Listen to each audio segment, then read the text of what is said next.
Welcome to Nasdaq Trade Talks. I'm Jill Malandrino, Global Markets Reporter at Nasdaq. Joining me is Joe Meyer, founder and CEO of Meyer Capital, to discuss trends in digital transformation and where the investment opportunities are most attractive. Joe, it's great to have you with us. Welcome to Trade Talks. Jill, thank you. So excited to be here with you today. All right, tell us a bit about Meyer Cap.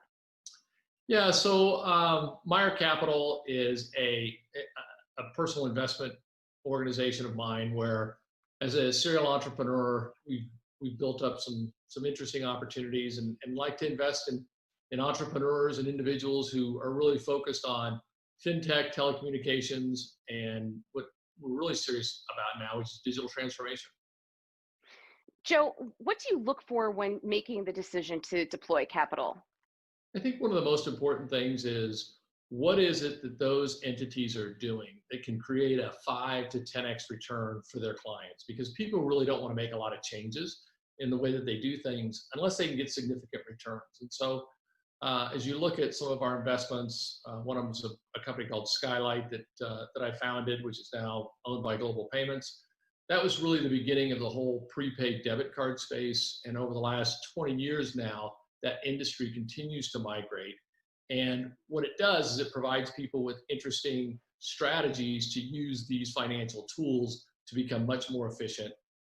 They're used now in accounts payables, which is very interesting, as well as the unbanked and rebates and things of that nature. So we're looking for things that give people a 5 to 10x return that allows them to take digital technology and use that to improve their lifestyle.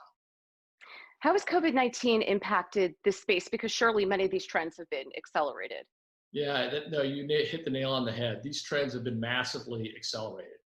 People who would delay things realize it's now critical and it's mission critical.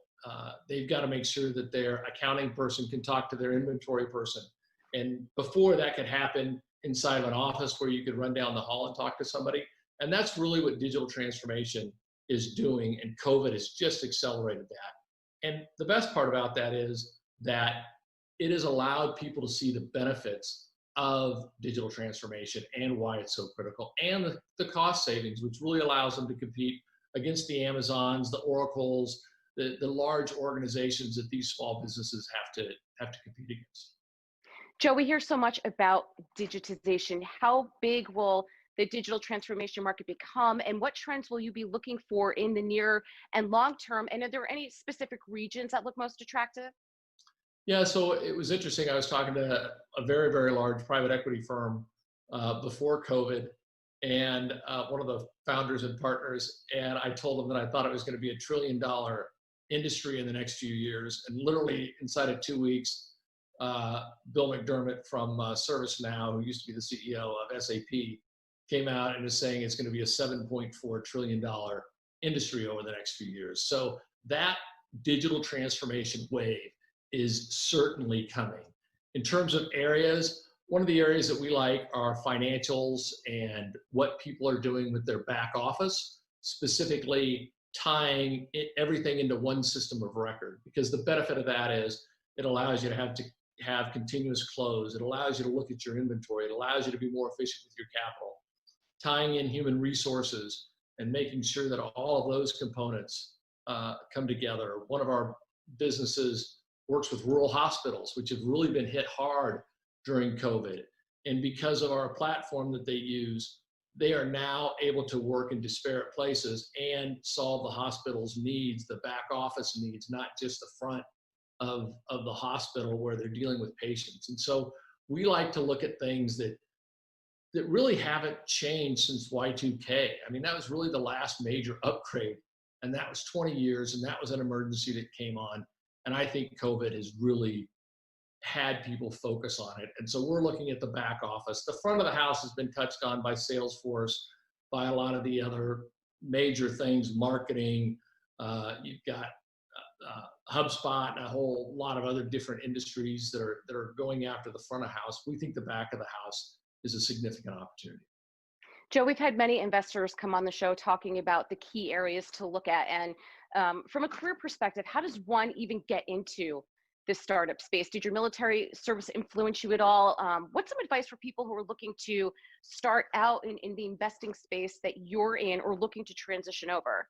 Yeah, great question. There was an interview we did with Stars and Stripes, which is a military magazine, and it was basically my email address was in the first paragraph, and I had over 1,000 young military men and women who sent me emails asking me a similar question, and my answer is always the same: is one, you have to have the drive to go the distance. I mean, you've got to be self-motivating. You've got to have um, an objective of what you want to accomplish, and that desire will drive you. So the next question is, how do you really do it? And the fact of the matter is, it's got to be something that you have some experience in. So I suggest people, if they like an industry, go work for somebody in that industry, and then come out and go start something. The technology is the easy part. You can get things developed quite easily. Part of what I think people miss is they try to solve all their problems first before they actually launch a product. There's a great strategy with minimal viable product where you want to go test the market. But at the end of the day, you got to take the leap. It's not fun. It's scary from a financial perspective. It's risky, but that's what gets you there. And my suggestion is find an industry that you like. If you aren't working in that, go work in it, go volunteer in it, go do something, and find that thing that makes the spark work for you. Joe, thank you for your service and thank you for joining us on Trade Talks. Jill, thanks so much. I appreciate it. You got it. And thanks for joining me. I'm Jill Malandrino, Global Markets Reporter at Nasdaq.